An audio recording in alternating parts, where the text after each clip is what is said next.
Asma, representing grime culture, and I'm here with DJ Ironik. Yep, how's it going? It's going good, good. How are you? I'm good, man, I'm good. It's a nice little day today out in Camden. Yeah. You know what I mean? So yeah, it's all good. I hope you're ready for some questions. I am ready, I'm ready, I'm prepared. Okay, cool. So, what direction are you going in with your latest EP? I don't know if you can hear from the latest singles. It's a bit more up tempo, a bit more faster to my usual sound. Obviously, it's got like a drum and bass influence, which is what I grew up as a child. You know, grew up on garage and jungle and drum and bass. So it's got that influence, but also kind of still my style. And, same kind of subjects I usually touch on. So just the usual, really, but just a bit more experimental. So and a bit more mature, I'd say. Obviously, a lot of my fans just grew up with me and they're a bit older to when I first came out, so just trying to go with the music, Cool. And it's called Boyhood Dreams, right? Kicking off Boyhood Dreams. Cool. And so what are your boyhood dreams? Well, my boyhood dreams, there's still loads more that I've got to tick off, but there's been quite a few, man, which I never thought I'd do or even reach, man. Like, obviously, the MOBO Awards, being at the MOBO has been nominated, and up for several awards, performing for the Queen, things that I've achieved so far in my career, which I never thought I could ever dream of, literally, but it happened, and there's things that I've ticked off so far. We still got a few more that I want to tick off, so that was the main thing for the EP. Cool. And so your latest single, Chaos, how come you went down the EDM route? Yeah, I see a lot of people are putting that on it. I don't know if it's really EDM. I know it's got that kind of influence when the drop comes in, but the producers I worked with, Volatile Cycle, that's their sound, and they're actually just drum and bass producers, but they've got that kind of dubsteppy sound of bass line. So I think that was kind of that whole EDM sound influence on the record. But that was really all them. I just got the record and tried to work out where I could come in and how type of record, so hopefully people like it, I try to not go too crazy, you get a crazy EDM, record, so I can't go that far with it, so just experimental and trying out different things,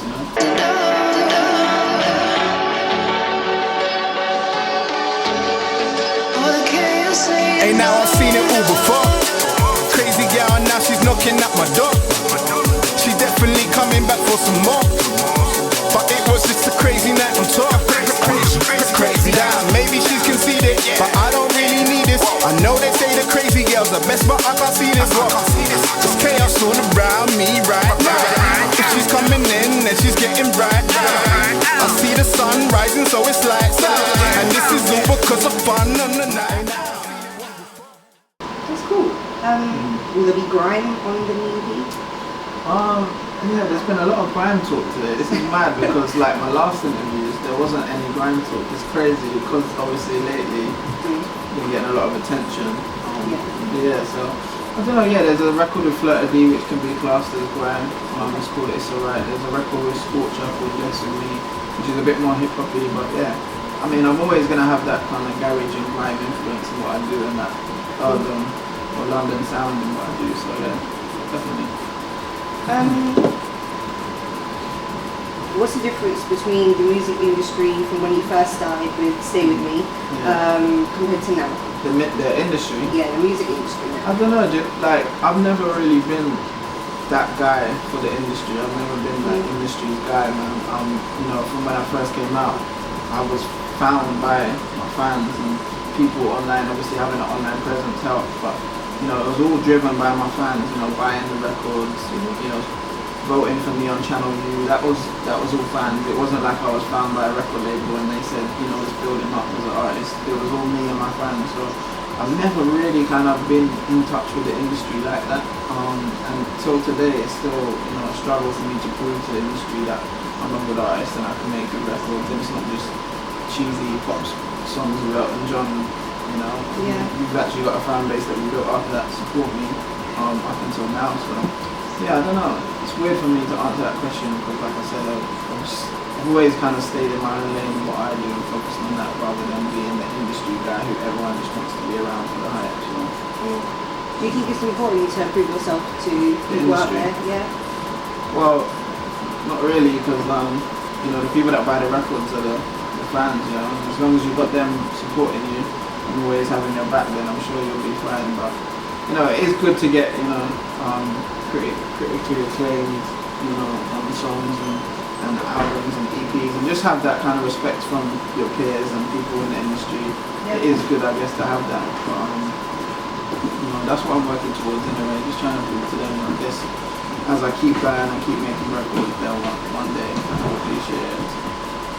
Do you still pay attention to the UK rap scene?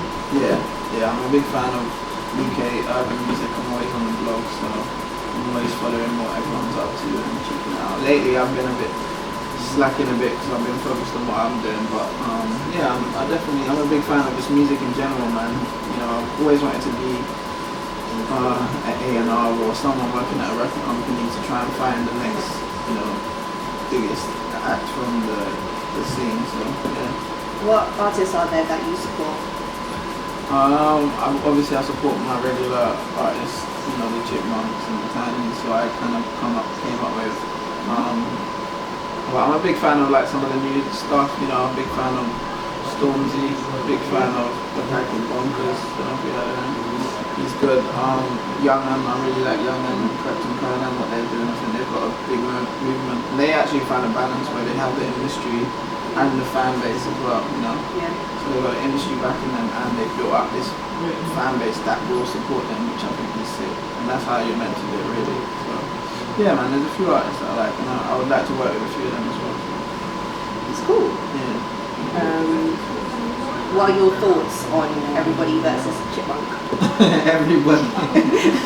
It is literally like that. It's mad, man. I should really talk to him. I should call him and talk to him and see what he's saying. But I don't know. It kind of like I kind of knew this was coming a bit. I think I saw it just from when Chipmunk first done Fire in the Booth. Yeah. And Big Nasty being involved. Big Nasty's quite a big character, so he's gonna air out his views in a big way. Shout out Big Nasty, I think it was funny, man. I always tell him when I meet him. So I don't know, man. I'm just a big fan of the whole culture of the scene. I love the entertainment. I think we should really just focus on the music sometimes. But you know, I guess this is what Grime's about, you know, battling. But I do love just listening to the music. Like I like the way Skeptic puts out the music. He's not really into none of the talking, and you know what I mean. Yeah. So. But it's cool. I think Chipmunk's a great MC, so he can hold his own anyway. Whatever happens, he's definitely going to be there holding his own. He's sick. So, cool. As you mentioned, you performed for the Queen. Is it true that you were the first rapper to perform for the Queen? I'm not sure. No, it was in Buckingham Palace. Okay, so, yeah. Okay. I know that Tiny's performed for the Queen. But, what was that like? First rapper to perform in Buckingham Palace. I'm not even sure if there has been anyone else since this was 2-3 years ago. It was crazy, man. We actually got to stay in Buckingham Palace and do rehearsals in there. So we got to stay in there. We weren't allowed to touch any furniture or anything. But it was cool. It's proper relaxed in there, man. Like I'm not trying to say anything, but there's no security or anything. Like you just can walk around and just start looking around. But yeah, it's kind of like a surreal experience, man. I brought my mum and she kind of experienced it with me. But yeah, it was amazing. So did you like dress differently? I definitely put on the shoes, took off the hoodies, and put on a shirt and a suit, and we had to dress smart for the performance. It was all part of the performance. So yeah, and we done that with Flawless, and there were a few other singers and artists that done in the performance as well, which was mad. And there was like all the royal family, the Queen, all the princes and princesses, Helen Dame Moran, is that her name? The actress, she was there. Ellie Goulding was there. She came up to me after. She really liked the performance. So yeah, it was mad, man. There weren't cameras allowed in there or anything, which was a shame. But it's something I always remember. Cool. What's your craziest story since becoming an artist? Craziest stories? Oh man, I've had loads, man. You know, for me it's been mad because the support and love that I've had from the fans has been crazy. Like even up till now, I'll receive, you know, cards for Christmas, birthday cards. You know, they send me stuff for my birthday. So, you know, it's just mad to get that kind of love and you know have that kind of appreciation from people that actually support you and love what you do. For me, that's the maddest thing. Like, and even up until today, people coming up to me asking for like autographs. Like, why would you want me to write something? Like, I'm just a boy that made music in his bedroom. But, you know, that's probably the craziest thing. I've seen fans cry and everything and stuff, which is mad. Have you ever been starstruck?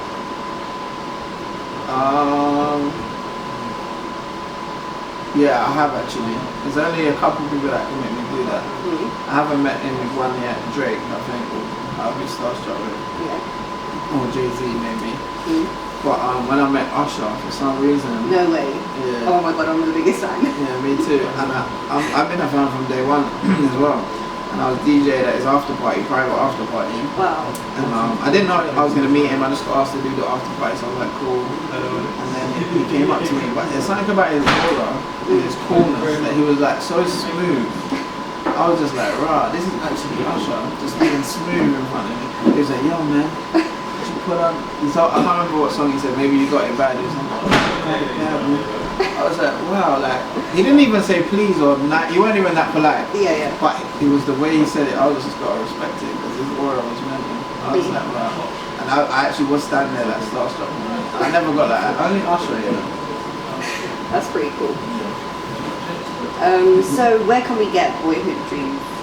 You can get it, it will be out everywhere, iTunes, all the websites you can go, things on it, buy some selling play. But yeah, it'll be out probably end of April hopefully. We're going to have one more video we're going to put out before the EP comes out, and then people can purchase it online. Cool. Shout out your social media.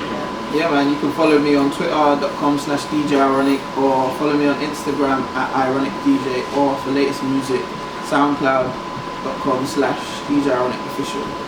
Cool, thank you very much. Thank you. Thank you so much. Yeah man.